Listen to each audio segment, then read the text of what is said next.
પુષ્પાએ તો બોલી દીધી ફાકાની બાકાજીકી। આજ તો સવારમાં જવાનું થઈ ગયું આપણે અલંગ।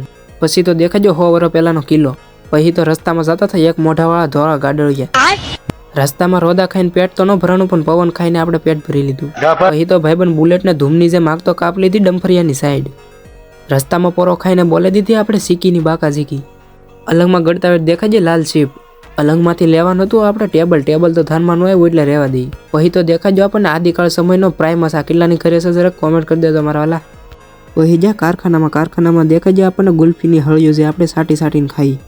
પછી તો હાથ ધોવાનો દેખાજો શોખ કોઈને જોતો હોય તો કહેજો। હવે તમે આને વિસ્કીની બોટલ ના સમજતા, આ છે પરફ્યુમ વોટર। આમાં તો એકલી કરવું હતું ને હથોડું ને હા તેને એવું જ દેખાય છે, બીજું કંઈ દેખાતું જ નહીં। પછી તો એન્જિનિયરની ટોપી સડી દીધી, કેવી લાગે જરા કોમેન્ટ કરી દેજો। પછી તો મારા ભાઈબંધો જોવા મળ્યા મોટા રમકડા, પણ આમાં તો કંઈ ધ્યાનમાં આવે એવા છે જ નહીં। હાલો તો રહેવા દઈએ, હાલો બાય। ને આ મારા વાલા ફૂલ બ્લોગ જોવે તો આપણી આ ચેનલમાં આવેલો છે, તો મોટા લાઈક શેર સબસ્ક્રાઈબ કરી નાખજો ને ફોલો કરવાનું ભૂલતા નહીં। બાય।